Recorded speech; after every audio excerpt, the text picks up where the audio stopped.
Welcome back, everyone. I hope you enjoyed this movie presentation. Sorry for a little bit of the technical difficulties, and also, unfortunately, today being Saturday, I think some people were having bandwidth issues with the streaming. But the movie is available on tanitirai.com. We will share the link if you want to rewatch it or watch parts of it. We will share the link with all of you, and my colleagues will share the bios of all our panelists who are going to come on shortly. Uh, Before I invite all the panelists, I just wanted to share with you that this is my honor and pleasure to be presenting ResiliDance as the CEO of IDEA. Our organization is 27 years old, and this is the 18th dance festival we have organized. But this has been the most exciting one in many ways because we've been able to collaborate with colleagues all over the world and virtually like this and able to see all of you. Today, we are gathering here today to discuss and understand where are the hereditary dancers today in the 21st century. The Bharatanatyam we see in the 21st century is very different from what the style was before the British occupation of India. Our panelists will trace the history of Bharatanatyam from pre-colonization to today and how colonizing and Brahmanizing of the dance form allowed room for some sorts of appropriation as well as reframing of like the narrative. The conversation is going to help us understand and explore layers of issues because it's not just one thing that caused anything, right? One of the impacts of the British occupation on the Indian classical dance and the erasure of designated communities of dance and musical families. This led to a whole new way of viewing and practicing dance and changed classes in society, and the upper caste Brahmins became the keepers of Bharatanatyam. They were leading reformers who took the style as it was, cleaned out anything that could be deemed as sensual or provocative, and focused on the clean line and the athleticism of the style in to keep what was ours and to protect it from the British from entirely prohibiting it. And it came out of this need to be nationalists and hold on to what was ours.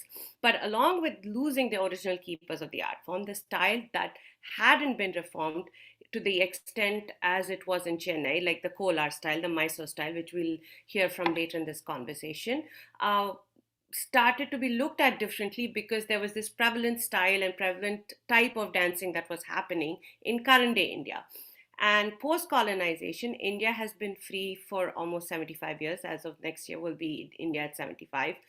But there's so much that's happened, so many layers that's caused so many things to be reframed, re-looked at, and now we're all looking back to understand where did it come from and where will it go and what it is and what it should be. So I think there are a lot of families and hereditary dancers who are reclaiming what was their birthright and want to take on what was theirs, while we still have to understand what will happen and who there have been so many other dancers who have dedicated their lives to this. So this is as much a story of colonization, patriarchy, as it is caste and classism. So this is a very complicated issue, and I'm very honored and excited to welcome our esteemed panelists and scholars and dancers onto the screen. I'd like to invite the Dr. Saskia Kersenboom, who is a renowned scholar, professor, and a dancer, and has learned from the hereditary dancer family. Welcome, Dr. Saskia. Then I would like to invite a research scholar and dancer, Padmini Sreedhar, who also happens to be from my hometown, Bangalore, and also related to me. So thank you, Padmini. I'd like to invite our own DMV, the DC metro area dancer and teacher, Vidya Shankaranarayanan, who also learned from Guru Kittappa Pillai, and our youngest panelist, but no less proficient, Charumathi Chandrasekharan, a dancer and granddaughter of the renowned Guru Kittappa Pillai. Welcome, Charu. She is from the Hereditary dancing family, and so we're going to have an exciting, uh, diverse thoughts, diverse ideas, diverse thing. Please, if you as viewers have anything to say, feel free to type it in the question and answer, and we'll get to it later. But we will first go through a few discussions and then open it up to all of you. Thank you so much for all of you being here. So I think before we get into the crux of the conversation, I would like all of you to just take a couple minutes to share your thoughts about the movie, and then anything else you would want to quickly share with us before we get into the rest of the conversation. Dr. Saskia? Namaskaram. First of all, let me thank you for inviting me to be here and to see this very emotional movie. I feel a little bit embarrassed to be the first person talking, but this is your choice, so I go with your choice.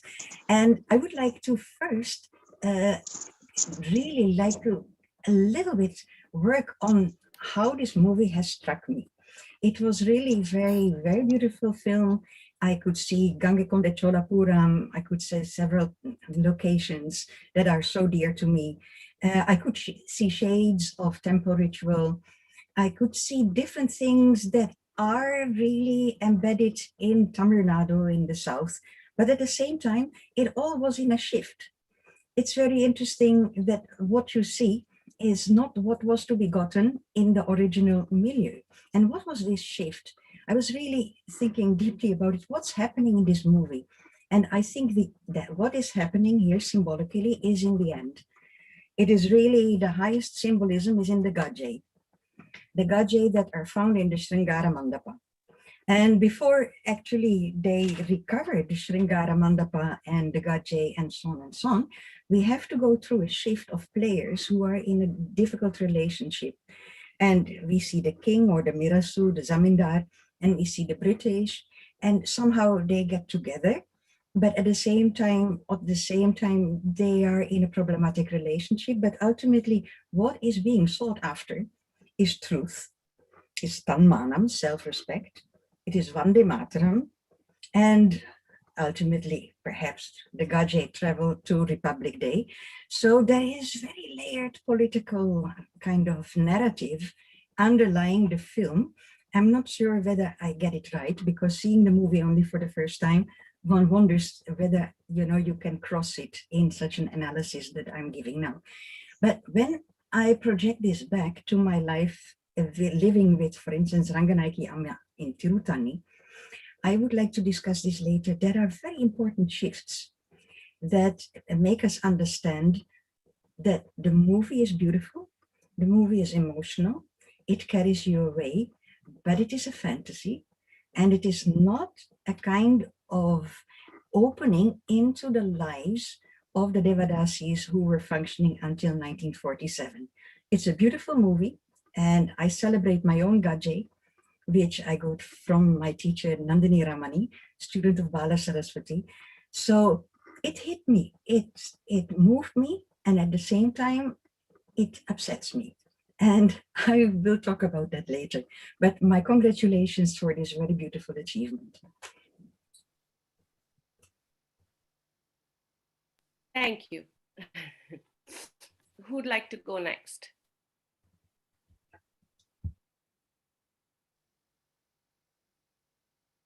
Charu? Yes. First of all, thank you for inviting me to be a part of this event. And I would like to thank the beautiful teams. That was the beautiful and heart-touching film.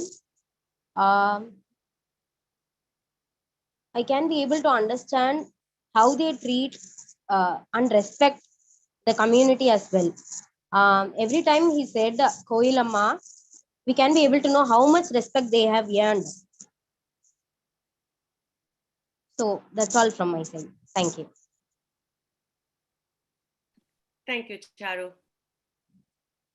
Hi, Shruthi. Thank you so much for inviting to be part of this panel.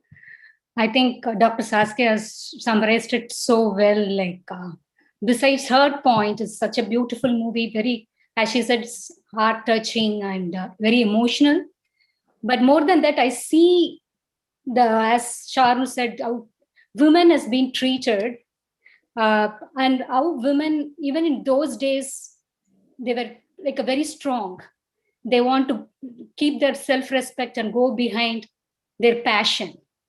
It is not about wealth or love, or it's the art is something that is on the first place. And maybe we call today those women are a feminist, but how strong they were in those days, the Dasis, how the self-respect, and they want to earn the self-respect. That's about it.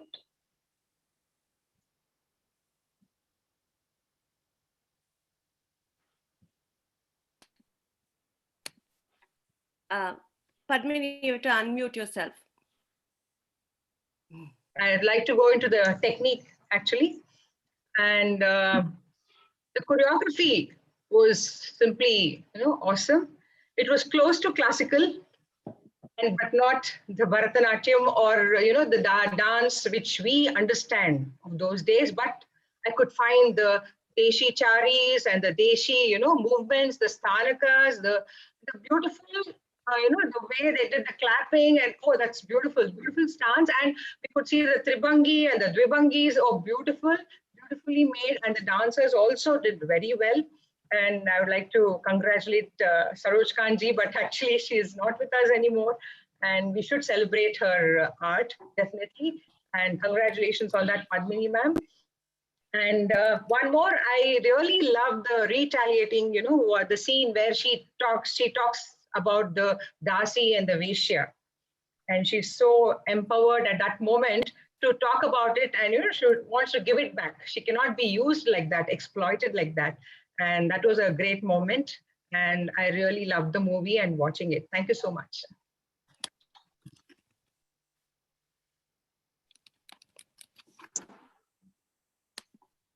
Thank you, Padmini.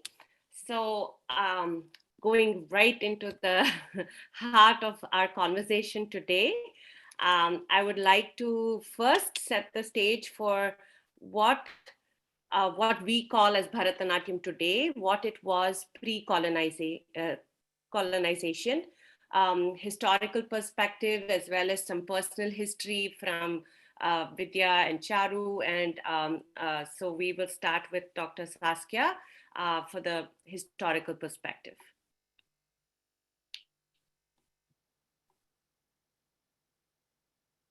Well, thank you very much, Shruthi. Again, I'm first to go, but I'll take it, with courage. Because your question and the way how you have framed the problem has already in itself a conviction that this is how it happened. But I think I would like to start with, a kind of shift in your certainty of the colonialism and of the colonial corrections of Bharatanatyam. Because first of all, the Devadasi Act was passed 3 months after Indian independence. The English were not interested in meddling in religion. Even Queen Victoria said that this went against her wish. It is a very complex situation that developed in the 16th, 17th, 18th, 19th century, where there are overlaps between actually, even the Dutch were there. I'm Dutch by origin, so I really should feel embarrassed, but the Dutch were there. The kind of Portuguese were there, the French were there, and the English were there. And when do you put it as a mark of colonization? Actually, the real colonization started only when the English took over, which is in 1855. And this is when the Tanjore court, which still had all its rights of a kingdom, stopped being a kingdom. And there started the migration of the Devadasi families who were living in Tanjore, in and around the temple, to Chennai. And this whole period has been like a field of vectors. There were many things happening at the same time. And when we think what happened in the earlier courts, we see that there is a lot of influence of the Portuguese, of the English. But what did they bring? They brought, for instance, the violin. They brought even ballet. There were ballet teachers who were teaching ballet at the court. When I think of Ranganaiki Amma's repertoire, the Devadasi, with whom I studied from Tirutani, for instance, when there was the Tepotsava, 3 rounds were on the float. The god was kind of on the Tepakulam, the temple tank, kind of pulled around the temple tank. The first round was for the Nagaswaram, the Periyamelam. The second round was for the Chinnamelam. And Ranganaiki used to sing Odam, they used to sing Kolatam, they used to dance Kolatam. The third round was for an English band, not by the English, but by Indians. We have Notuswara Sahityas by Muthuswami Dikshitar. We have the kind of shabdam that imitates the sound of the frog. There was a very, very interesting cultural exchange in Tanjore, in other places, but especially in Tanjore. And this kind of discrediting the tradition is common labor between Indians, English, and those who went abroad and came back and took very important positions in the kind of dominance, but especially the governance of India by the English. But they took very important positions. These positions continue until today. The kind of system of reigning India continues until this day. Indian civil servants have a history that goes back to the 19th century. So where does colonization begin and where does it end? We only see that even in the 19th century, there are Rajas who are supporting Devadasis, and there are Rajas who have decided that this is not a modern thing to do, and who have decided to drop the custom of Devadasis and replace them by wooden dolls. So your question is too simple.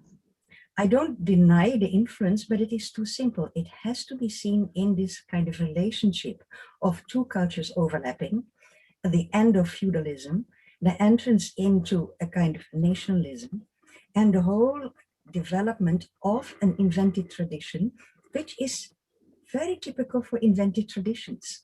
It didn't happen only in India, inventing tradition, inventing a kind of dance which has a historical past, overlooking the hereditary dance. It happened in England for the Welsh. It happened in Germany for the kind of fairy tales. Invention of tradition is actually what you're asking. Who invented based on what? And Indians themselves have been deeply engaged in inventing tradition. The English were not interested in erasing Sringara.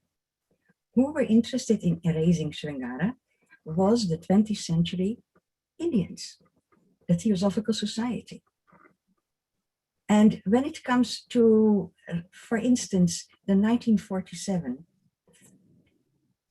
the whole politics was framed in such a way that India would be better off if Devadasis were abolished, if the tradition were abolished. But is India now a better place? Is there no violence against women? Is there no sexual problem? Devadasis were not about that.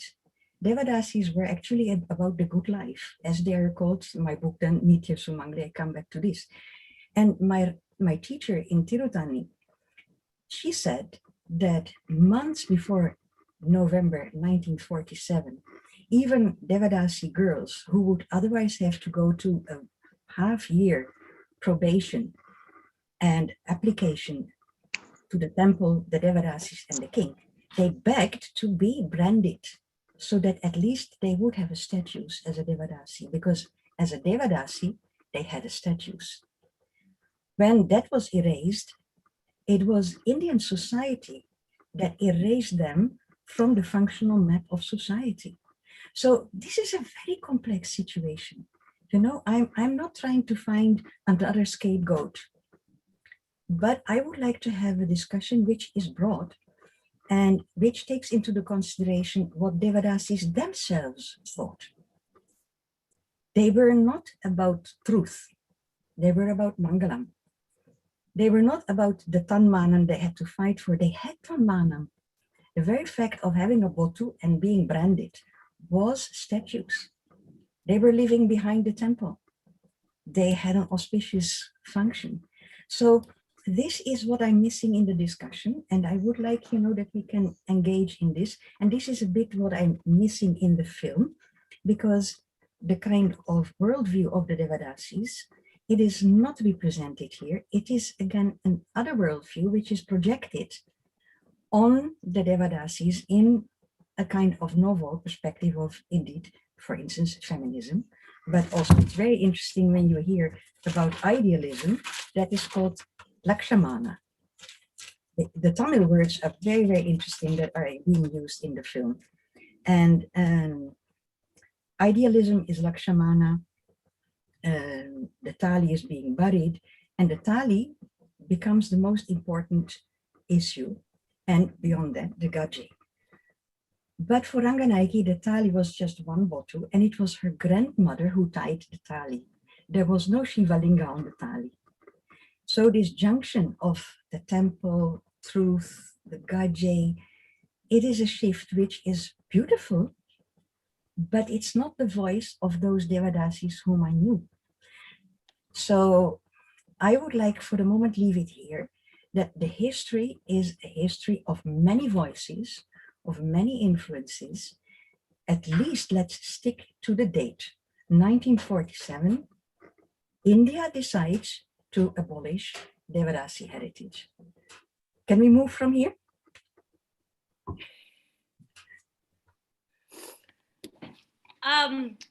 I don't disagree with you, but I do believe that for the longest time, the society did value this whole structure of these artistic families and things like that. But the Theosophical Society came with the Puritan values that were projected onto the upper caste viewpoints. And so it, for the longest time, something that was acceptable changed because there were these other viewpoints that came into their being.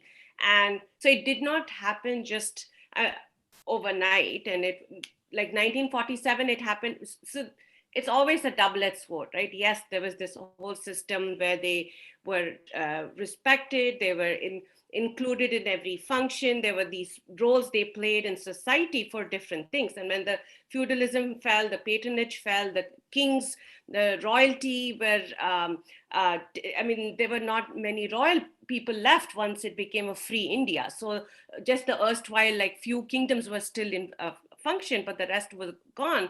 So the patronage fell. But so when all that happened, there were all these other systems where this community that was being supported by all these various types of patronages lost all of that. So there were a lot of things that happened because of that circumstantially, which changed the way they were being viewed.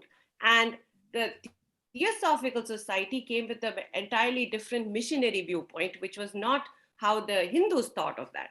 So there were all these, like you said, there were mixing things, but it wasn't just one day the free India woke up and said, I'm done with this. It was a gradual thing to get there. It is very important, because you have framed 2 time points, colonial and pre-colonial. When does pre-colonial start? Because if we think of the 16th, 17th century, if you think of Shahaji, if you think of Sarfoji, this was a very interesting multicultural society where, of course, the English were very keen, I won't deny that, to get better of India. And they were most interested in trade and getting rich out of India. But they were not interested in abolishing Sringara Padams. Sringara Padams were flourishing.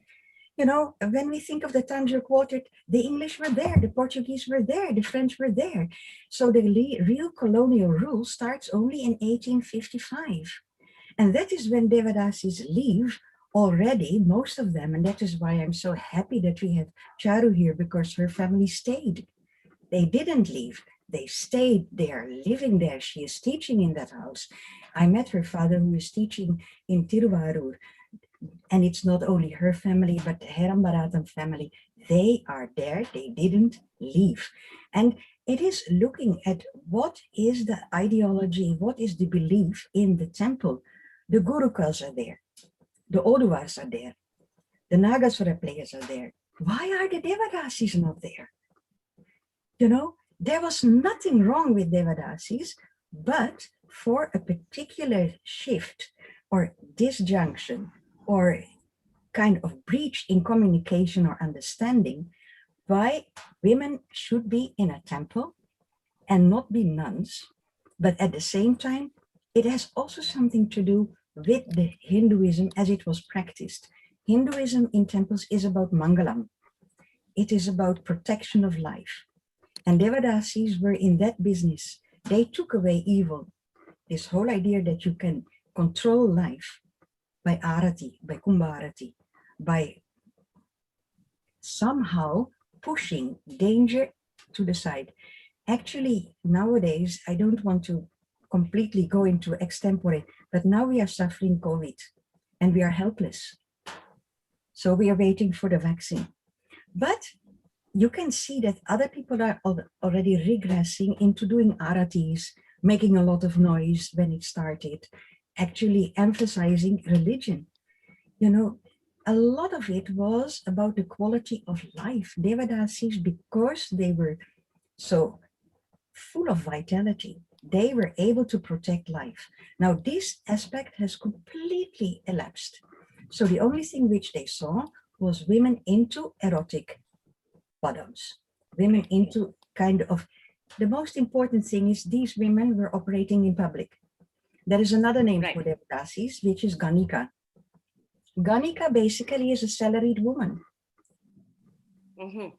A woman out in society, a woman who is not just at home doing the puja at home, having a son who can take care of the pitaras of the forefathers. This is a woman out in society. Out in society means you are in danger. Every woman, even now today in India, out in society is possibly in danger. And Devadasis were Ganikas, they were out in society working. That was a big contrast. So when we are talking about feminism, there you have a point. That you have a right to be out in society and that you have your dignity and that you have your own choices, that you cannot be manipulated, but manipulation and lack of choices are even in marriage. How is a child marriage a free space? So, you know, it's as if in 2021, we are looking at something which happened in the 19th century and say, oh, this was not good. Yeah, but we are not living in the 19th century. We cannot live, you know, in 1948, the rights of the kind of convocation of human rights. It is complex. And I would like to have this complexity back in the discussion on the table, not a kind of clear cut between pre-colonial, colonial, and then freedom and what we are going to do now. This is trouble. We are in trouble. The Indian scene is very toxic. Indian dance scene is very toxic. And at the same time, this is the most wonderful art you can imagine. It's immensely rich. So how to celebrate the Gaje, you know, end of the film, the Gaje, the truth of this art. That is really the problem that is on the table. I open it up again because it's only me talking. Yeah, thank you. Padmini, do you want to share? Padmini Auntie, Padmini, either.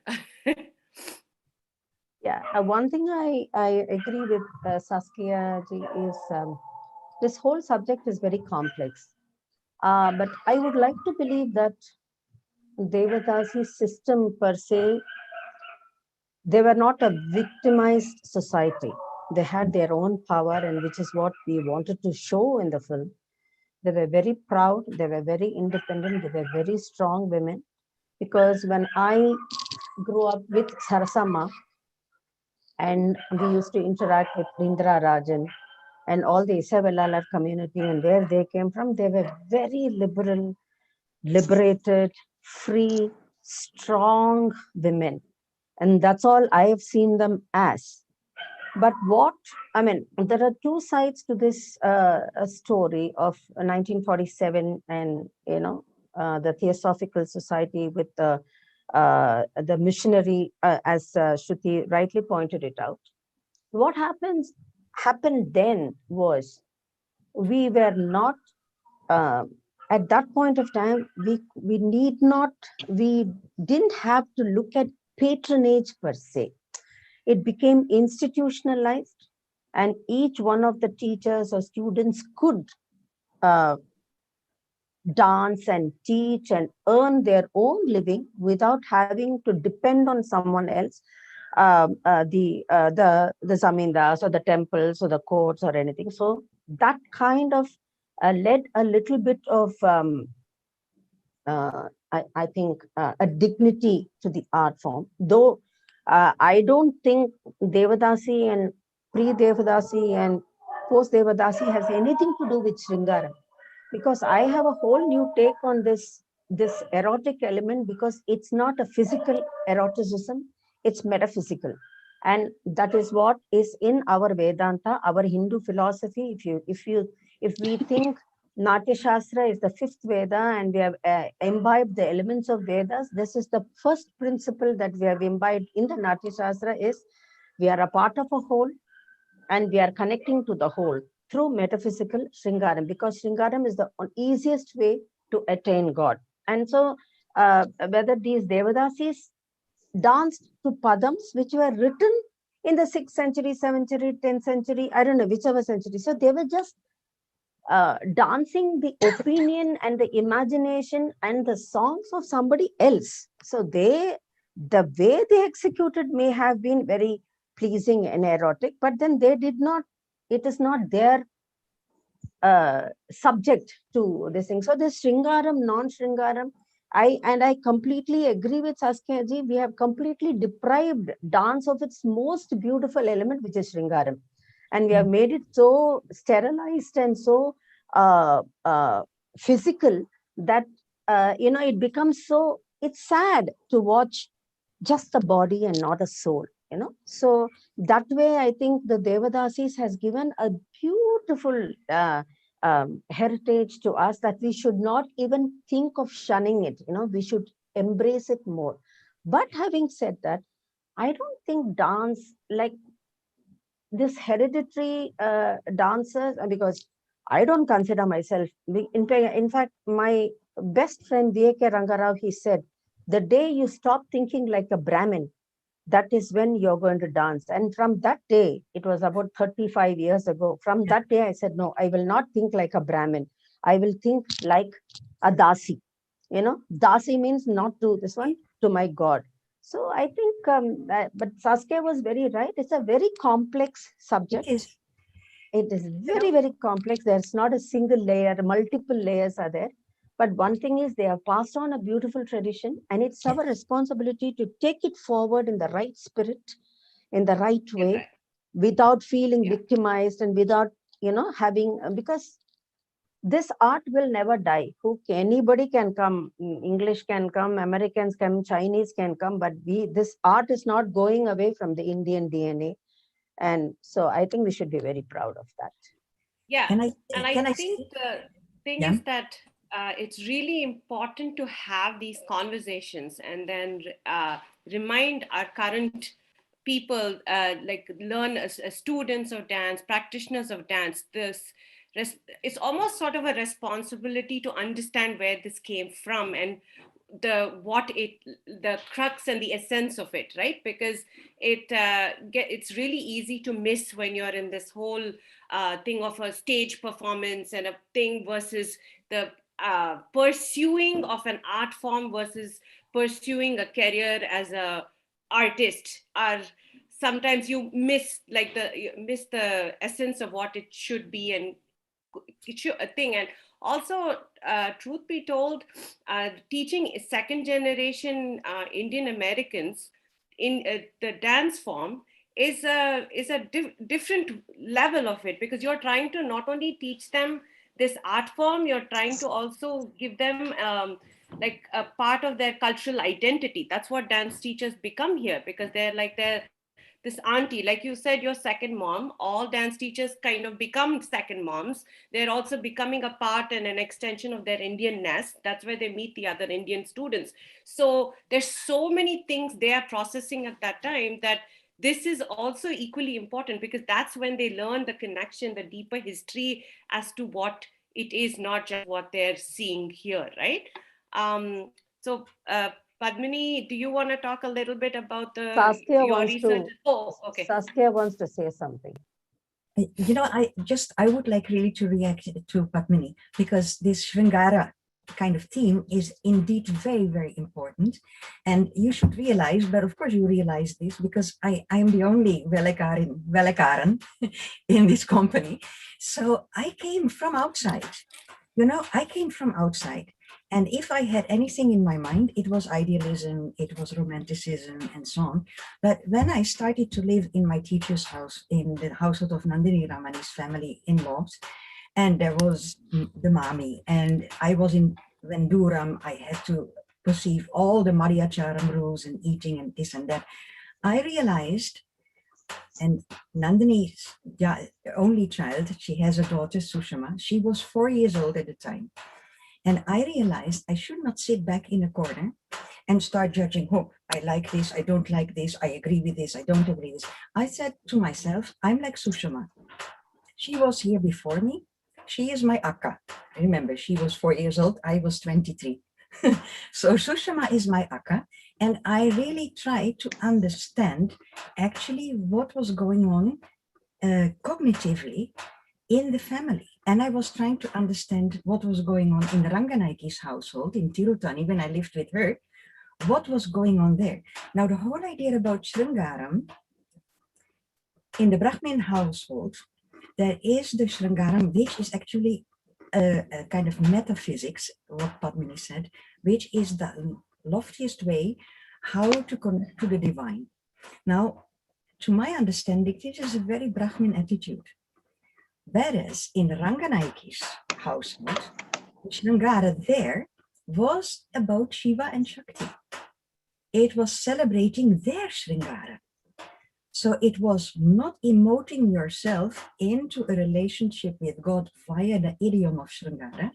It was making the Sringara of Shiva and Shakti present in the temple. It was a kind of bhavana, making imagination become real, so that the devotees would experience the bliss of Sringara, the Ananda of Shiva and Shakti. It was not about her, it was about the gods. And this is a very different perspective. So then the Sringara is depersonalized. It is no longer about the dancer following a kind of evaluation or emancipation in a religious way or in a metaphysical way. It is a matter of service, of seva, creating the divine presence, creating the divine story. These were two different attitudes to life, which I felt should be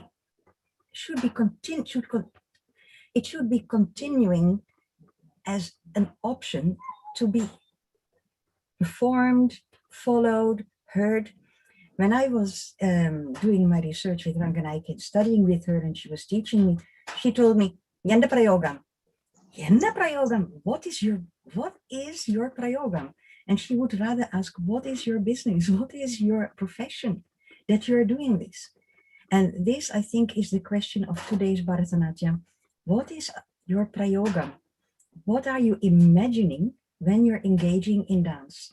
Ranganaiki would other use terms also murei. She would say nowadays everybody is doing anything. And what's going on in films, they're doing anything. We at least had our own murei. Do we have a murei nowadays? Do we have a prayogam? Are we only in search of ourselves? Or are we projecting the divine love between Shiva and Shakti? Their marriage, their anger, their making up, So here I will stop because I'm talking too much, but this was such an important point which Padmini raised, that I wanted to bring this different perspective in and at the same time share the beauty of Sringara. Yeah, thank you. So Padmini, Charu, Vidya, who wants to share next? Padmini, why don't you go? Yeah. See, the first question was, you were talking about the pre-colonization. So let me go there straight and then come back to the 1947, the time. So what was in the Karnataka region in the pre-colonization time? Let me only start from the Vijayanagar period, because Hoysala and others will be too much. So the pre-colonization was immediate period was the Vijayanagar period. So the dance was both religious and secular in the Vijayanagar kingdom. And the dancers were, they were given the highest respect in the society, and they had a prominent place in the court and a very prominent place in the temple. And they took part in all the activities, in all the celebrations of the country, on the kingdom. And they were part of the courtly gatherings with the king, and they were of that privilege that they could go and take part in the scholarly gatherings, and they were highly literate, and they were, the Sanskrit, the Telugu, the Kannada, and the various languages. They were all highly, knowledgeable, and that's how they were seen there. And definitely we can go through all the chronicles of the travelers, and they say, so much about them. And the dance was so beautiful then, and the temple was different, and the court, it was different. And we get to know different treatises which give us documentation about all this. And here I would like to tell that the dancers were called the Patras in the Vijayanagar times. They were called the Patras, and the temple dancers particularly were called the Nayak Sanis, and the Sules. Sule was, given a wrong connotation in the later period, but it actually Sule meant by turn. It took turns to perform in the temple. So that was the connotation then. And the dancers in the temple had the privilege to hold the spiritual insignias in their hands while dancing and offering the dance as worship. And they also had the Kumbharati, which they have to, they had to perform. It was all a part of some kind of, high privilege in the society. It was not easy to become a Devadasi, and they had to go through so much of, training for that, and so much of auditions kind of, tests like that. So the costumes were also in good silk and white gold jewelry and all gem-studded, aharia they used to wear. And I'd like to talk about the dances. The Ratnakara Varni's, Bharatesha Vaibhava talks about group dances and community festivals. They were performing 68 to 64 dancers performed in sync at a time, and beautiful choreographies were conducted by the gurus, and the dancers like Hamsa Mandali Nritya, Amarakanta Nritya, Ashtadhala Dikkanika Nritya, they're all mentioned in the Nritya Lakshya sources by the Ratnakara Varni. And then we get to learn about the Jakti Nritya. Here I would like to point out that the Deshi Nritya, the Deshi tradition, came up with an innovative trend of having some kind of accessory in the hand, performing that way without the Nritya Hastas, performing only the charis. Many of the dances of the Vijayanagar period have this, speciality in them. Like the Gaundali, the Perani, Gaundali had, the dancer had to hold a Redaka kind of drum, play it, sing on her own, and do the charis, form the charis. So it was not easy. It was kind of, so much of sinking in had to happen. So then we have in Kantirava Nasaraja Vijaya, that by Govinda Vaidya, that is father of Venkatamaki, he talks about celebratory dances, the Nityotsava, Oddolaga, or the festive celebrations or the processions. He talks about the Angika, Kalashandritya, Kuvolata, Pushpanjali, Narsimhastuti, Gita, Prabhanda, the swan dances and the Jakkini. Lakini, which later became Tilana, finally. In the Vijayanagar period, Ranga Bhoga and the Anga Bhoga was very, very prominent. It was at its peak in that period. Anga Bhoga is the, the ritualistic bathing of the god, and, giving him a beautiful dress and adorning with flowers and jewelry and all that. And of course, the sweetmeats and the savories. But Rangabhoga was a very prominent ritual in the temple. The Vedic chantings, the kind of dance and music which was offered as worship. We get many sculptural references and literary references in regard to Rangabhoga. And of course, you must have seen the round, mantapas and the platforms where the dancers performed in front of the Sanctum Sanctorum. Here also, I would like to talk about the dance compositions or the music compositions had the generic name Prabandha. Well before the Trinities, the Trinities came to the scene. So the Prabandhas were, a variety of Prabandhas were available. And before the Kirtane or the Kriti or the Padam Javli, the Prabandhas were used as compositions, and they had their own structure, Anibhadda and Bhadda, the Anibandha and Bhanda, Anirukta, Nirukta, rules. Some compositions with rules, some compositions without rules. So the dancers had that, innovation capacity. They could use their capacities and perform, and they had to perform with some rules. So all this are found in the textual traditions of the medieval times, where you get to understand in Sangeeta Ratnakara, in Nartana Nirnaya, and Sangeeta Darpana and Sangeeta Muktavali. You have compositions like Thuladis, Salaga Suda Nritya, Chitra Natya, Shabdachali, Mukhachali, Pushpanjali, and then the Shabda Prabandha, Kattara, Daru. These are enormous, big plethora of compositions which were performed by the dancers of those days. There were solo dances, duet dances we get the group dances also.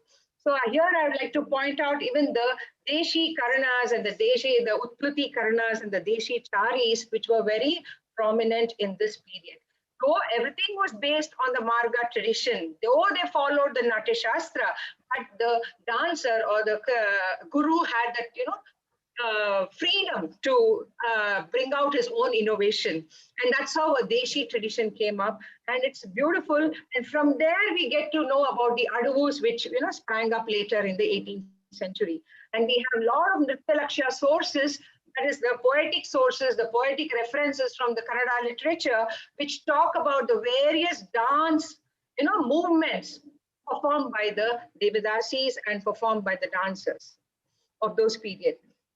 And then I would like to point out that last point in this pre-colonization period, Hyder Ali ruled the Mysore region for about 5 decades. He had great respect for Devidasis and temple culture. And he also appointed 2 gurus to come and teach his royal, harem, women in the harem.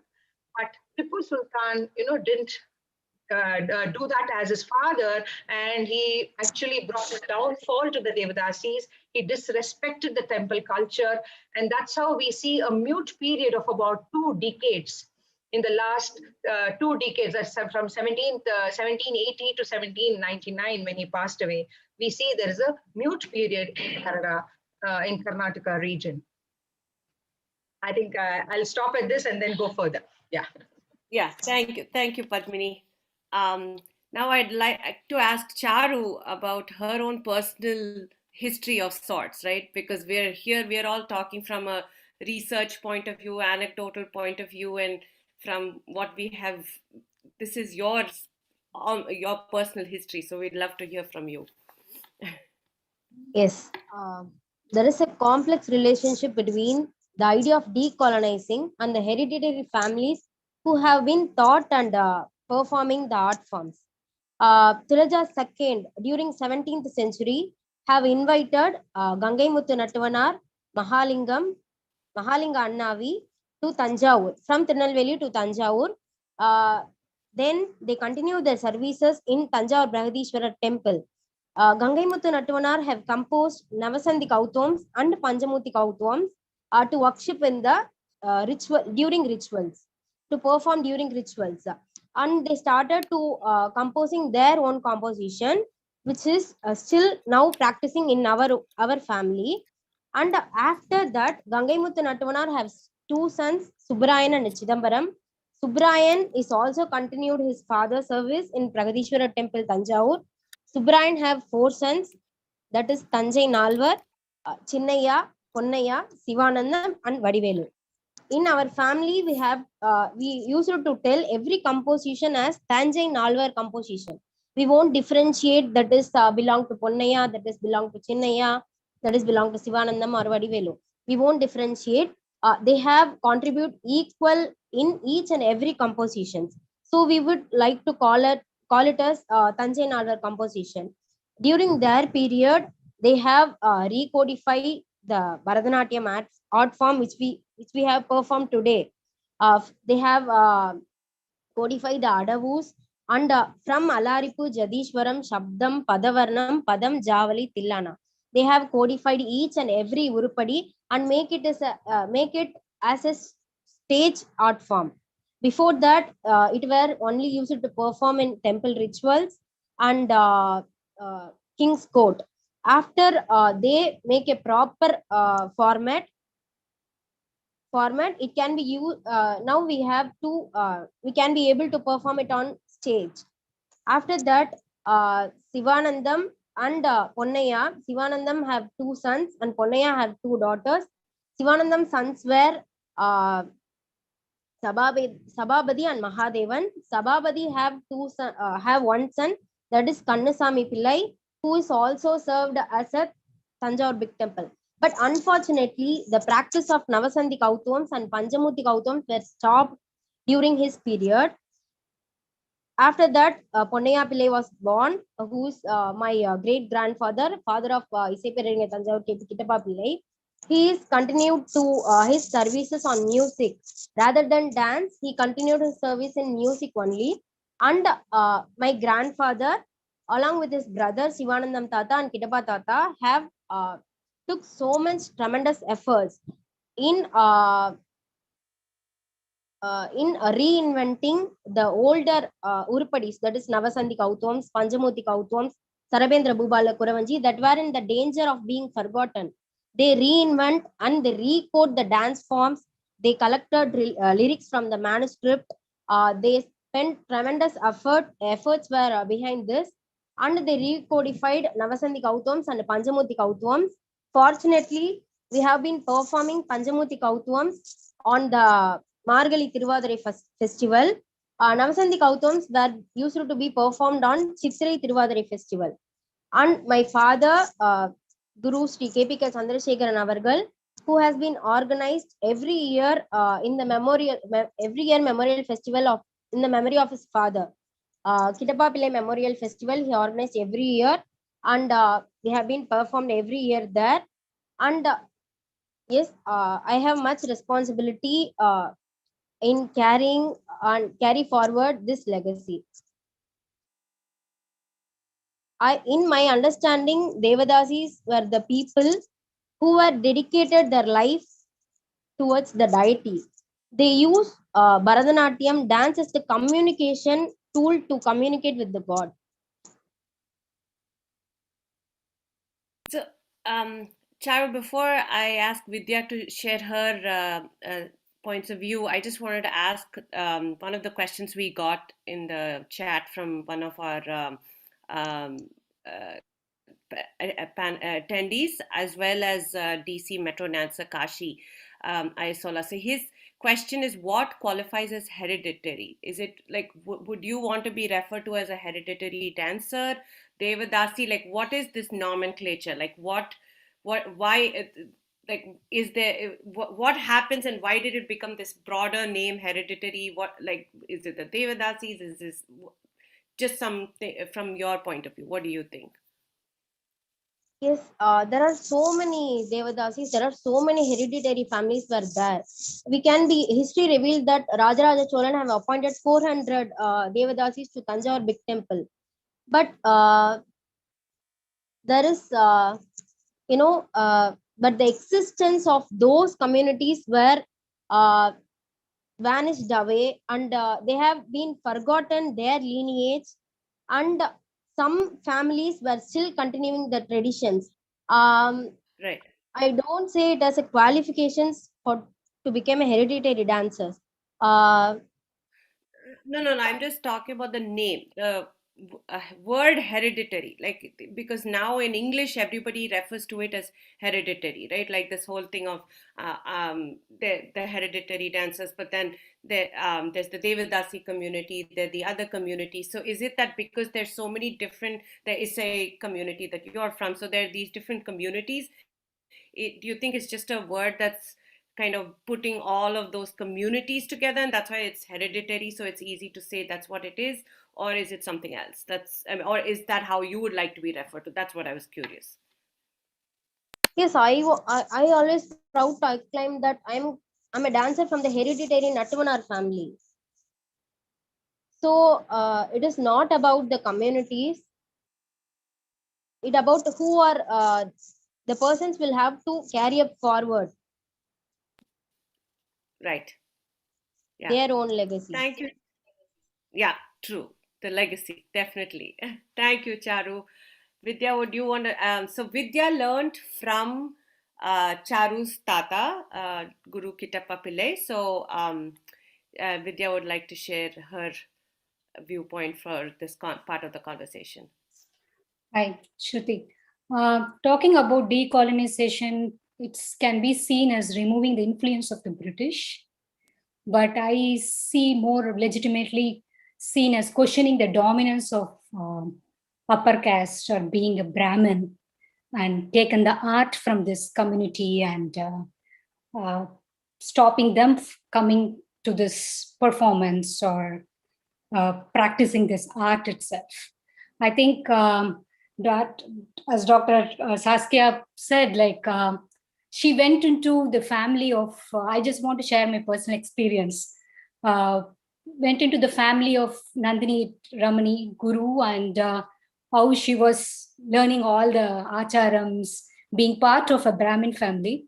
I come from a Brahmin family, and it's another way. I went into my Vadyar's house, being there as a Gurukulam, and never as Padmini auntie. I think she initially, when she was before the movie started, she said like there was no agenda for us to go there, take their art, and think that it is on us and keeping it up for ourselves. It's never been the motivation, or never been that. My parents didn't take me there because it was, I need to tell something about my family background. My mother was accompanying artist for dancers. She was singing for Vaduvur Ramaya Pillai for 10 years, and in early 80s, I think she started singing for my Vadyar. So I was very much into dance. That is the reason that she requested my Vadya whether he would teach me, and that is how everything started, because I was crazy about dance. And he was gracefully accepted me at the age of 70, or he was in early 70. He said he will see how it is going.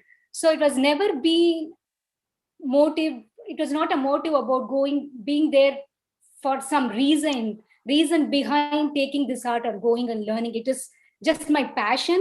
And I think we and our family are very grateful, still grateful for whatever, for a person he is as a scholar.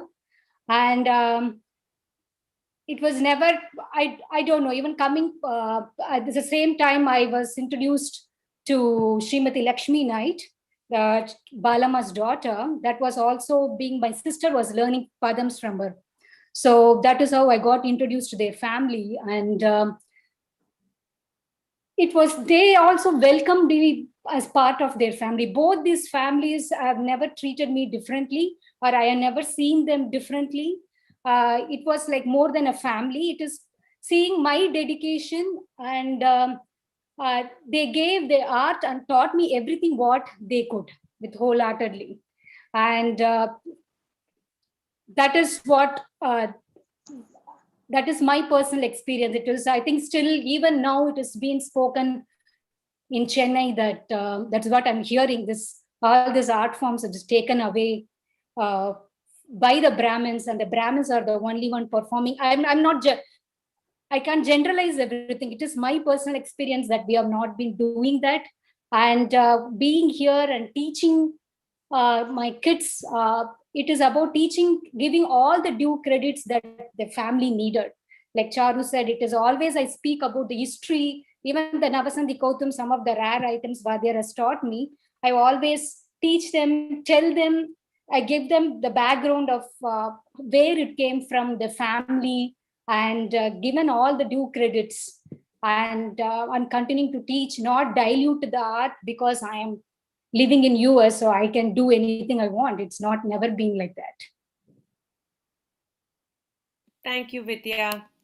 So I think going on to the next part of the conversation, as Dr. Saskia was saying, 1947, and what has been happening since then, and how each of the styles have not each of the styles, each of the regions were kind of uh, changing differently, because as Padmini just described to us, the Kolar and the Mysore and that whole region had a different trajectory versus the Chennai region was having a different trajectory, and how Charu was sharing with us about the families and how certain compositions got left behind and how some were revived. And I think that's the thing about all our art forms, is that nothing is stagnant. And even if there we have this legacy, we take generation to generation, each teacher, each dancer adds their own to it, either in interpretation or choreography. And then when we take a solo choreography into the group, it changes, it morphs. So I think there's always, the biggest thing about it is that it's a constant, it's like a river, not a pond, right? And that's what makes things more exciting and also very interesting. So going on to the next At part. this point, I just wanted to say one thing. This is Padmini, Ravi. Sure. Like, for example, Sarsama's sister, she never came out as an independent teacher. No, she was always with Sarsaka. And Sita had two children, right? She has two children, Raji and Meena, and they refused to dance. And, they are not, I think, I don't know which one, Raji or Meena. She lives in California, Bay Area. I think she teaches, but then she's never come out and said that this is my legacy, I want to take it forward. In fact, it's all her other students who are taking Sarsa teacher's legacy forward, like Shanmuga Sundaram or Lakshman or me or Urmila or countless number of people, Swarnamalya Ganesh. So all of these people, whether we are Brahmins, non-Brahmins, hereditary, non-hereditary, nothing we think. We have the love of teacher and we want to pass it on as a part of our legacy. So, and we always love Raji and Meena, though I haven't seen them at all, or I don't know how many people have seen them. Like me and Srikala Bharat were talking, I mean, they never come to the forefront claiming their legacy, but still they are there in the background and we love them. But we as students of Sarsa teacher and somewhere Vadura, we take our legacy forward in a way that we are capable. In fact, I had a lovely experience of spending 2 weeks with Kittappa sir at Tanjavur in his house. And his wife beautifully cooked. I'll never forget the food that I ate. And he never once said, when he taught me the Varnam, he will always say, in உடம்புக்கு இந்த moment நல்லா இருக்குமா, அப்படியே பண்ணு. He will never say, நாங்க இந்த பாணி தான் பண்ணுவோம், நீ அப்படிதான் பண்ணோம். So நாங்க இப்படி பண்ணுவோம், and now your body looks very nice with this movement. So continue. So they were that liberal and that open-minded and that giving. I think that is the legacy that all of us should take on to our future generations. It's not from where we are coming from. And, I would rather us be open as they were open and be ready to give open-minded, open-hearted, and carry on this legacy of dance. Totally well said, Padmini Aunty. But also I think the other side to this whole,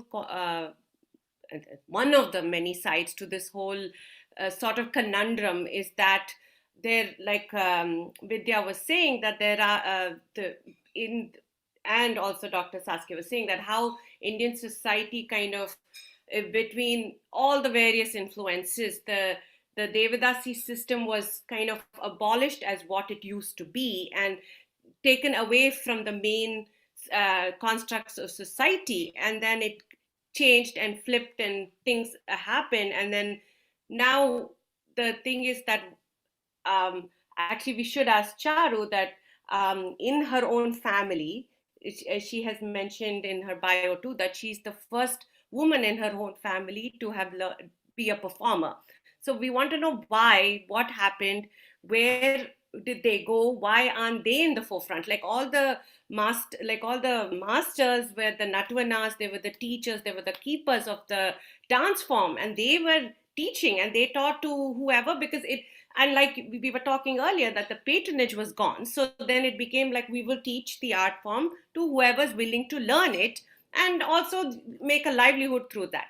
But the thing is that the actual Devadasis are gone, right, from the main thing. We even now we look back, we refer to all the gurus, and I mean in the Mysore style, like our teacher Lalita Srinivasan learned from Venkat Lakshma, and Padmini has learned from other of the Ashtana Vidushis. So there's some lineage that we have seen in the last 100 years. But then what happened to the others is also part of this, like inquiry and exploration, right? So Charu, do you want to just tell us how it came to be that you're the first in 3 generations to be a dancer? Yes. Uh, I want to point out that my grandfather, Kitappa Pillai, was not in Tanjavur the most times. I think the barriers was come there. He used to be in Chidambaram for 20 years. He served as a head of the department in Chidambaram Annamalai University, and he lived in Bangalore for more than 15 years. In that time, there was no internet, there was no online teaching, as you know. So he didn't make to teach his own daughters. I think that was the barrier at that time. I'm very fortunate that I can learn from my father now. So I don't think that he restricts that, but time constraints were there. Kitappa Datta have also taught to his sister granddaughter, and she done her Arangetram, but she didn't continue from that.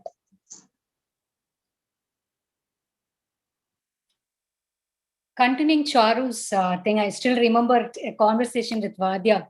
So this was a conversation whenever they go and stay after their usual classes. I was very young, so I'm very scared to even to question, talk to him. So my mother was already singing because we are part of the family. We go and stay. So there was a question raised by my mother many times. Sir, why we don't have anybody in your generation, your daughter's not been dancing? As she said, I have witnessed that because Vidya used to travel a lot in Chennai because one of his senior disciples, Sri Vidya Natarajan, was performing. There are a few other dancers. So he mentioned this even before he passed away in 99. There was a question again asked. He said, oh, there will be somebody coming after my generation. After, there is definitely some dancers will be there in my family. So I think here she is, maybe would have been very proud to see her. Yeah, I would like to say that I can call myself a hereditary dancer because I come from a Guru Parampara. So it has come, the transition of knowledge has passed on from Guru to Guru and Guru to Shishya, like that. And I feel I belong to the, Kolar style. And my master, Dr. C. Radhakrishna's wife, was from the Kolar, she was Kolar Kitana's brother's daughter's daughter. So she also was very close to the Devadasi, tradition. But she performed along with, when she was married also to my Guruji. But their daughters never performed. They never learned dance seriously. So, it was only the students who took forward his style and, his parampara. So I think I can call myself a hereditary dancer in this sense, though not by blood. Yeah. I just wanted to add this. Yeah, in fact, you raise a very interesting point, because that was what Kashi's question was. He was like, how do we now qualify the term hereditary? Today, this term is used so commonly, but really, is it only the lineage, genetic lineage, or is it that you learned this legacy style and it's a hereditarily passing on from generation to generation and keeping to that lineage? Dr. Saskia, you have something to say to this or anything else? I would like to connect to this because, I'm talking again from this weird perspective coming from Utrecht and having studied within actually two Devadasi Banis, one the Bala Saraswati Bani through Nandini Ramani, and the other, the Devadasi Bani from the temple, from Ranganaiki Amma. Now, for her, the temple Bani, the most important issue, which we're discussing now about hereditary dancer or not hereditary dancer, then we have another kind of term, classic. Remember, we are all the time talking English terms. Classical, what is classical? What is hereditary? I mean, it's all accent translations in which we get lost. Ranganaiki would say you have a murray. And in discussing the caste also of Devadasis, we have discussed this at other platforms. There is no Devadasi caste. There is a Devadasi profession. There is a murray. There is a prayogam. And if you enter into that prayogam, if you enter into that work, then you can call yourself actually a hereditary dancer. So am I a hereditary dancer? Ranganaiki tied for me a botu. Ranganaiki gave me her grandmother's manuscript. Her grandmother lived in the 19th century, and she wrote down all her compositions by hand in the 19th century. This she gave to Ranganaiki, and Ranganaiki gave it to me. But I don't have a murray. I don't have a profession. I have actually only one profession. That is what I see, and that is smarana, remembering. And I think this is a very important profession for all those who came after 1947, because the murray, the work, was gone. But the memory is not gone. And the keeping in our memory who these dancers were and the richness of the tradition and how it was really a matter of shared labor between different castes. There is not one caste who can claim to be hereditary and excluding others. It is the work which makes it hereditary. That is what I would like to add. Maybe it is useful, maybe not. And one more thing I would like to say that, now in the recent times, we have been hearing that they have been sidelined and ignored, marginalized. I don't think any of it is true, because any dancer depends upon who you know in Delhi, how you know to lobby, and how you go and get your performances and awards. So it has nothing to do with the heritage dancers, or because if I'm not capable, somebody is not capable, we don't come to the forefront. That's not right or wrong, but that's the way it is. But it has nothing to do with, oh, we are coming from this class and we have been marginalized and somebody else. I don't believe that's true at all. That's one thing I just wanted to point it out. Shruthi. No, I would like to say, I think for the sake of, keeping the art going, maybe this the Guru Parampara is very important. The oral tradition has been important. The Devadasi tradition was there. Definitely, there were the repositories of dance, and they gave the dance to all of us. Definitely. But the Natarajas also played a big role, to bring it out of the Devadasi tradition and teach the others later. So I think it is for the art's sake, I think we can call ourselves hereditary and from the Guru Parampara. That's what I want to say. Yeah. Thanks, Padmini. So actually, one of our attendees have asked a question. So she said when she was living in India, she lives here now in the US, and when she was living there, being a non-Brahmin and not a South Indian, she used to go only by the name Radha for the purpose of getting dance students in Calcutta and in South India. She hid her last name Datta. She says, my features passed for a South Indian. Now I am proud to give my full name Radha Datta which is unique amongst Mohiniyattam and Bharatanatyam dancers. Have any of you encountered other professional dancers who felt they had to hide their identities and act as members of the elite or predominant dance caste or communities? I guess in one way, if you see the biggest example of that is probably MS Subbalakshmi, considering she was from the not a Brahmin, but she was the beacon of classical music, and she kind of stripped herself of the identity of her coming from the non thing community, right? And also versus if you see Bala Saraswati, Balama owned her identity and said, this is who I am, and I'm going to be, and I'm going to take this forward. And all this was happening during this whole nationalist reformer time frame, right? Where you had the Theosophical Society and the Kalakshetra being formed, where again, the women were not invited to be teachers. It was all the Natvanars who came and they were teachers. So there was all this shift happening. And it's really interesting to see so many things at play simultaneously. And to your point, Dr. Saskia, it was also what was deemed as chaste, not chaste, virtues, actually. The virtuosity came, in fact, one of the comments we got was also about that like the Hinduism, the way it was being practiced at that time was also being influenced by the whole missionary influences, right? Like most of us, including me and we went to missionary run like schools, and the influences that even though we grew up Hindu, we had the missionary influences of our identity, the what is pure, what is virtuous, like all those things there. And even the marriage law in India came after the British came, because there was the one man, one woman, because it became a law because of property, who gets the property and things like that.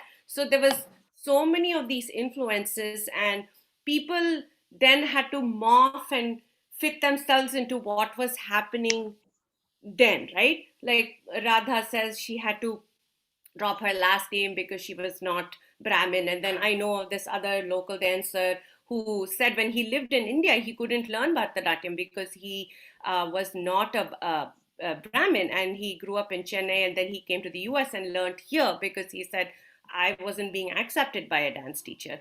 And going back to your point, Padmini Aunty, you were talking about how your teacher said the fair, tall, all those things. It was such a visual art that even teachers picked who they wanted to teach, and they chose who they would put on stage. So there were so many contributing factors to all these things, creating this sort of systemic hierarchy of who can be a dancer, how do they have to look. Then, of course, there was the caste. But actually, before caste was money. Who could pay the teachers? Who could pay the sabas? Who could pay the musicians? That was there. Then you had the caste. Then everything else. So all that has now come into our 21st. We've carried all that baggage coming into the 21st century. Now still trying to find out, okay, now recognizing all this, because I'm a Brahmin, but nobody else in no lineage of any Brahmin learning any style for us. They learned classical. My mom is learned to play the veena, but my grandmother wanted to learn, but her father said girls in our family don't learn. So they wanted my sister and I to learn Bharatanatyam. So it wasn't like this thing that because you're Brahmin, you're going to go learn. It was something they liked. They wanted us to learn. But I have, I guess the prevalent, systemic problem is that now the holders of all this are the Brahmins. Are we a part of the problem? Yes. But are we the problem? No.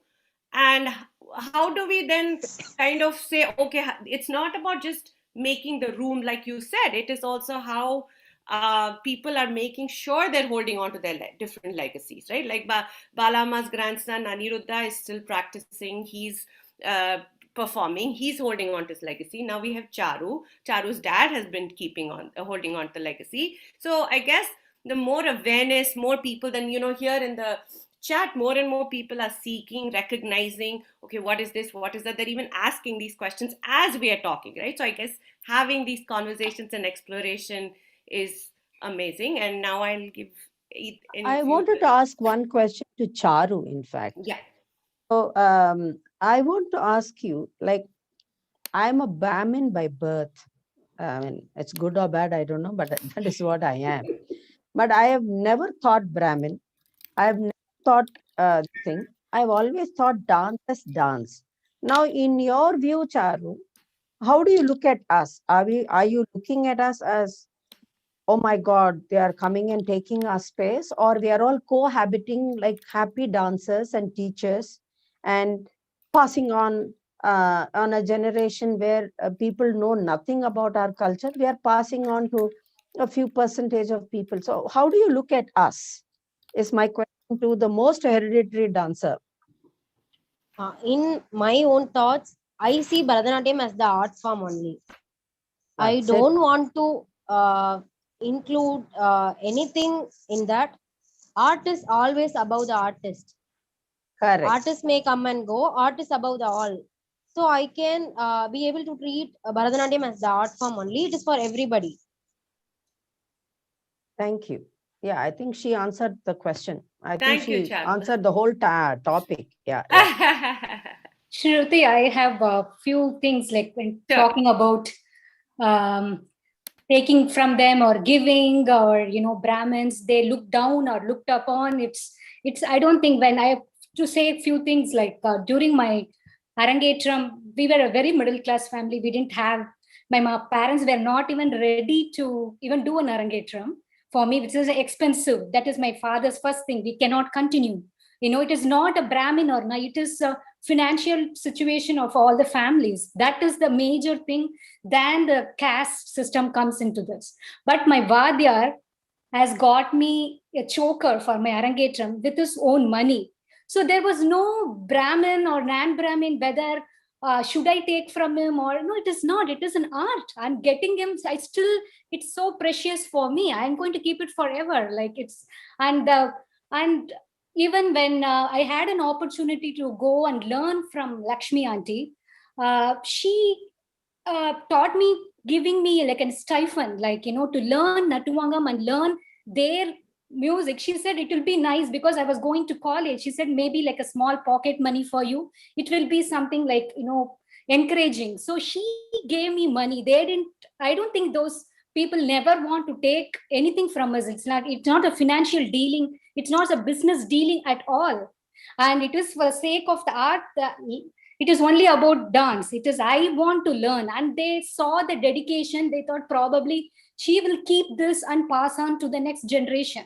And when I went to Vidya, first time when they asked me to come to New Jersey, the auntie was living in New Jersey in those times, and I lived with them again Gurukulam. Like 2 years, I spent my life with them. And before going, I went to Vidya and to Tanjore get his blessing. He gave his symbols that he has been using and said, take this and go. Just such a kind of that an heart they had, it was never. And I've seen, because I've learned from Vadya is a male practitioners from the community, and at the same time I've seen the female practitioners like Balama's daughter, but I never seen the difference. It was, I also like history, I don't know, maybe Dr. Saskia can correct me if I'm wrong, but it is always the male practitioners were dominant later after the Devadasi system, after 1947. They took the art and they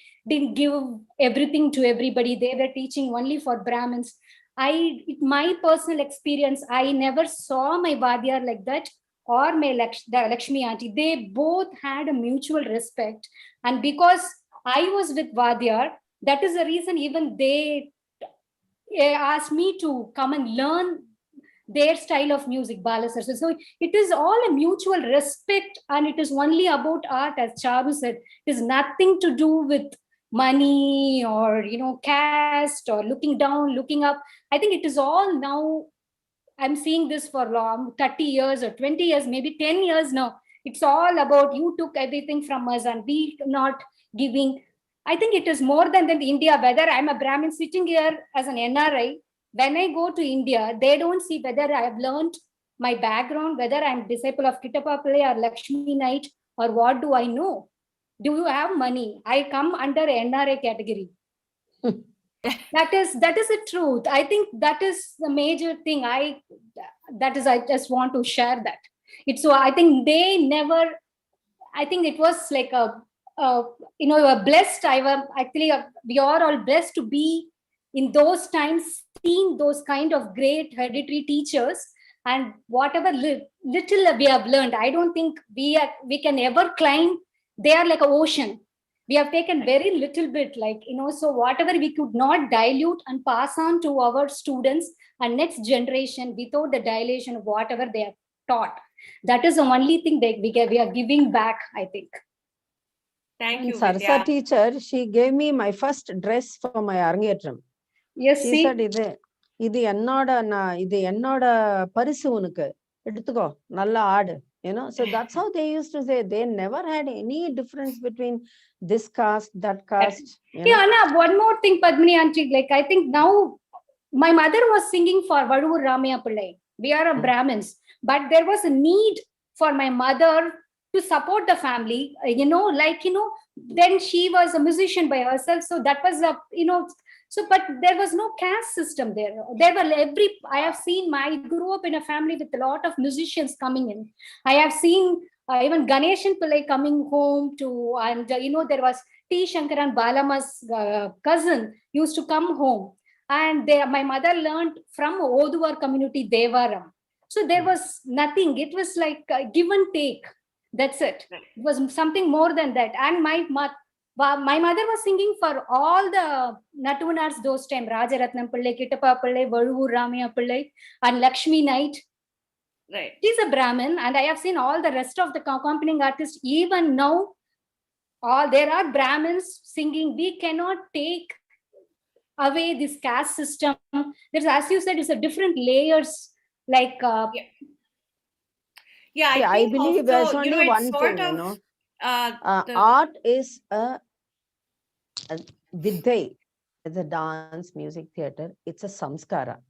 The vasana irkanam. If you have the vasana, anybody will get it. It has nothing to do with the caste. You must just be graced with that vasana.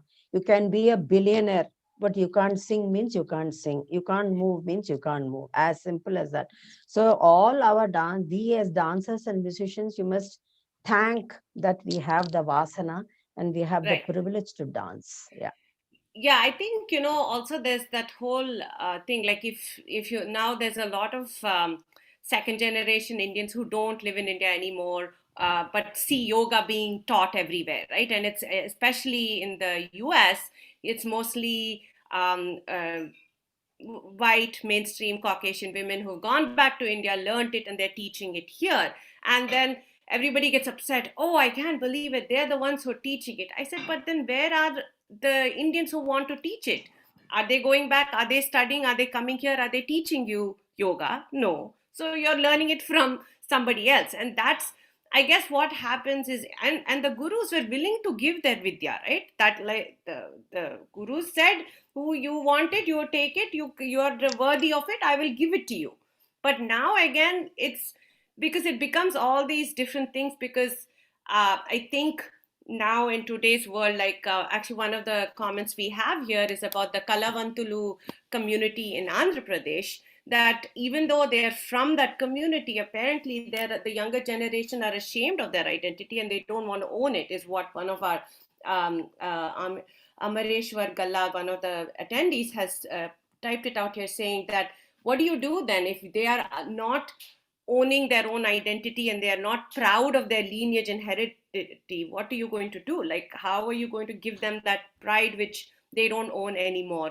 And actually, before that, I wanted to ask one more question that's popped up a couple of times in the comments and the questions, was that they're asking if really claiming your space and being a hereditary dancer, actually first to you, Charu, and then the rest of the panelists, does it mean that you want to go back to this system of the Devadasis, given your place at the temple and being included in all those things, is that what um, is the way forward, or something else? Because let me read out the question. It was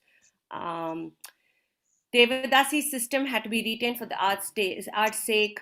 Do you think we can get back a system for art's sake back to our temple culture? And considering temples and tradition, should we go back to it?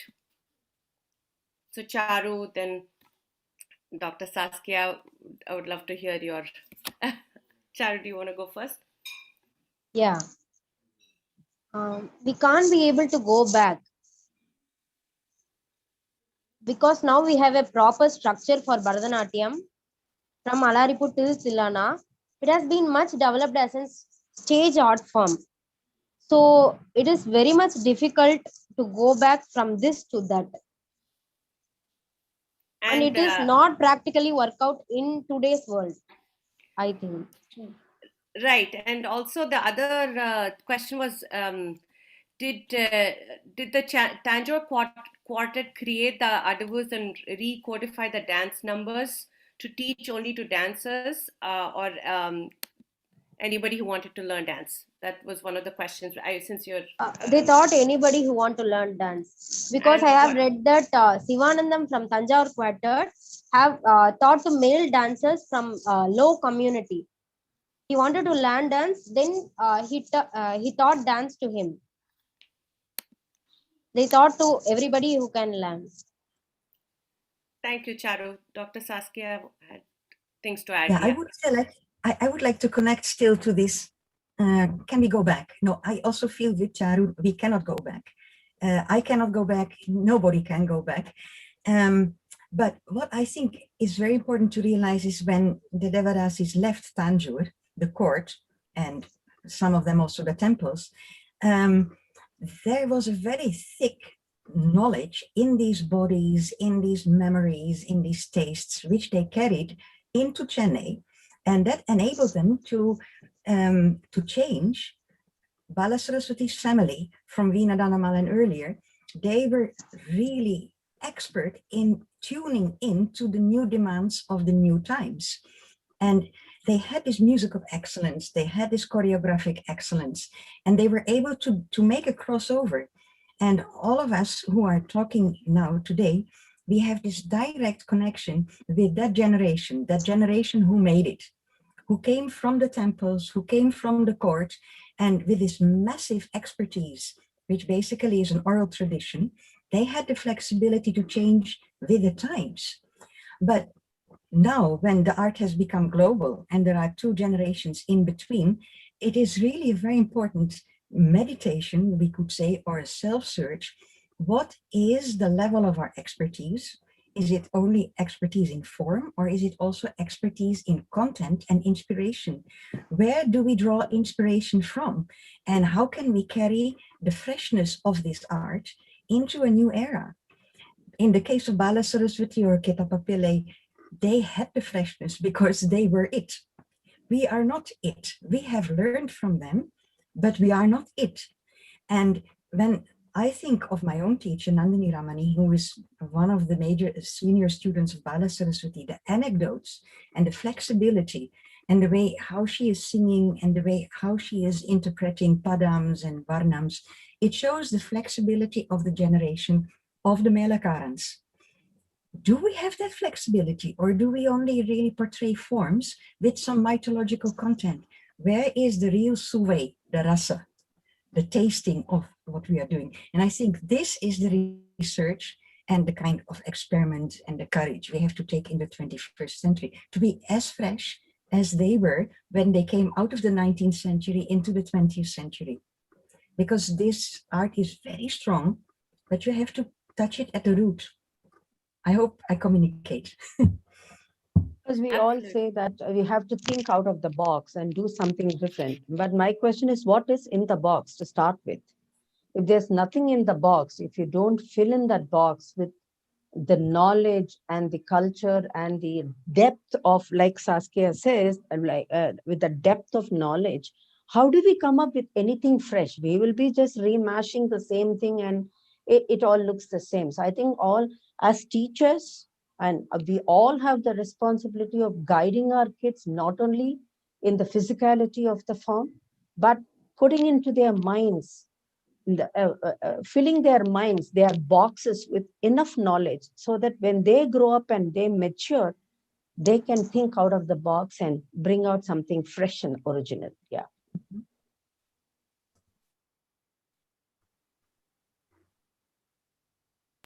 Padmini, Vidya, did you want to share something? Yeah, I agree with all these panelists that we cannot go back into the Devadasi system. Definitely, it is not possible. But nowadays, temples are being used as venues for performances, and people are trying to perform there. And maybe that experience can be had how the Devadasis, were experiencing. But it is not possible because Devadasi's tradition was very different, and like Saskia ma'am said, the content itself was different, which we cannot get today. The time has passed, and it is not possible. So we cannot go back. Yeah. And also, Charu has an MBA. She's an engineer and an MBA. And do you want to? So, dance is one of the things she has accomplished in her life. And do you want to add to that, Charu? Yes, I'm pursuing my MBA. I took dance as a serious profession 2 years back. I don't know about the seriousness of the art form. I only took it as a serious profession 2 years back. Shruti, I think I have few things, like as everybody said, I agree, like we cannot go back and create what was there in the system, the temple, because there was a law passed. We cannot go back and dance in temples. But there are only a handful of, from what I have seen so far, like Charu and Aniruddha Night, and few from the communities are coming out, and they are Yashoda Thakur in the Andhra, like she was doing that Kalavantulu research.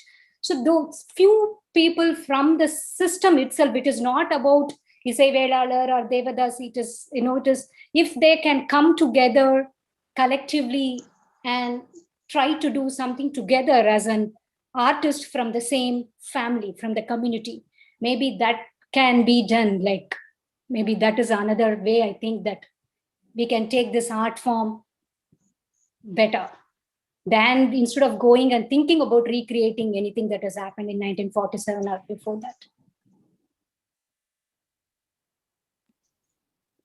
Thank you. Did anyone else want to share the last few thoughts?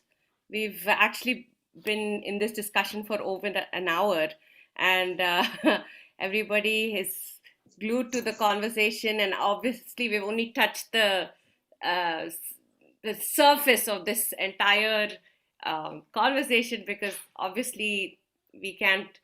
There is no one answer, and it's a life. It's a people's life's journey. But does anybody want, any of the panelists want to say anything as like parting thoughts? Uh, uh, it's just a random thought. Like we as a profession, we are as serious as any other profession. Like for example, business management or computer science or any other profession, doctor, lawyers, engineers. Now they all have, like we can't ask Steve. I mean, now Steve Jobs is gone. And so are we going to say, I mean, his son is the legacy or daughter, does he have children? I don't know. I'm just saying, what is there in a legacy which is not individual? You have to be qualified individually and have the willingness to take the individual, the knowledge forward. Other than that, I don't think this is, because world is moving ahead in such a fast speed. I don't think we should be bothered about any of these things, but how to survive the global competition, how to answer to a Bollywood or a Netflix or an Amazon, or how do we come up with creative ideas rather than saying we are hereditary dancers. I mean, it does not matter. As a community, I think we should just go forward and help get us something very original, like Saskia ji said, very fresh, very innovative, very creative, so that people have no choice but to pay money and come and watch you perform. That is all I think we should all focus upon right now and see how we survive in this horrible world where there's so much of competition, where everybody's, so I think that is what all of us, whether hereditary, non-hereditary, Devadasi, otherwise, everyone, Brahmin, everybody should just look and think of as an art form and see how we can promote it and how we can be better in it. Shruthi, sure. I liked your question on reframing the narrative. Right. Reframing the narrative you had given I was thinking about that, and especially as a practitioner of the Mysore school, I feel we have not changed that at all. Like what happened elsewhere, we have not changed that. The Tribangis, the Hastas and the Rechakas are still used even today. And the curvilinear movements, the flowery hand gestures, I think we still go on with that. And it has not changed to any linear movements, and the gaits, which are very different, and that tradition has continued even today. So that's what I have observed. And as a practitioner, I just wanted to add. Yeah, I guess that's the thing. There's so many aspects of the actual art form that all the practitioners have owned, taken, and giving to the next generation. Like Vidya was saying, she's holding on to the thing. And Dr. Saskia has actually helped the Indian dance community, coming from outside of India, but has helped the Indian dance community immensely by, putting all this into text, because something that's black and white and can be held onto is a tangible memory, tangible history that we have now, that you have captured all this for us, which is a blessing, right? I mean, again, then there's always this, oh wait, if I'm Brahmin and I'm not supposed to be a dancer, then they can even question your authenticity, right? But that is where are you going to then draw the line? Because at the end of the day, it is whoever is the keeper of the art. Yes. Is there a systemic problem? Yes. Is there patriarchy? Yes. Is there this whole structural thing of virtuosity? Especially I have heard about instances of moral policing in the last few years in India, which again is like, what are they morally policing the citizens to? What was Hindu culture in the last 100 years or before that, with all the different things? So there are so many layers in this whole thing. And one of our attendees is asking about the whole Devadasis and the Kalavantulu problem in Andhra Pradesh. Unfortunately, due to time constraints, that's another we'll have to have that discussion for another day, because I think this topic itself is so much going on. And so he asked about discussing the Dalits and the casteism. And I think there is so many things that as a modern Indian society that we have, and especially coming to this crux of India at 75, if there's going to be a retrospective of who we are and what we are, and there's so much to be unpacked, unlearned, learned, studied. There's so much to do as individuals, as a collective society, as well as Padmini Aunty said, as a dance community. Like, okay, what are we? Like, any time when you're together, you're heard much more than if you're one lone person saying, right? So how can we come together? Where are our common areas in a Venn diagram, right? Where is that? How can we make that bigger, and how can we bring it all together to then take this to the next generation? First, where's the inquiry? I mean, a lot of people have asked about reinstating this glorious tradition and getting rid of laws. It isn't about getting rid of laws or going back to this glorious tradition, which glorious is now as we look at it today. So, I mean, it was glorious to be farming with the bullock cart and traveling from city. It feels very romanticized version to go in a bullock cart from village to village. Do we want to do that? No. There is a reason why you've found some sort of modernity. But in this past year, in the COVID, we've all found things we have reconnected to, nature, our own thoughts, found ways to not be busy. So there's always time for reflection, retrospection, and if there is a way we can support our fellow dancer, fellow colleague, cast aside how can we do it as a collective community of dancers? What can we do is what should be thought of and moved forward, in my personal opinion, which obviously everybody need and subscribe to.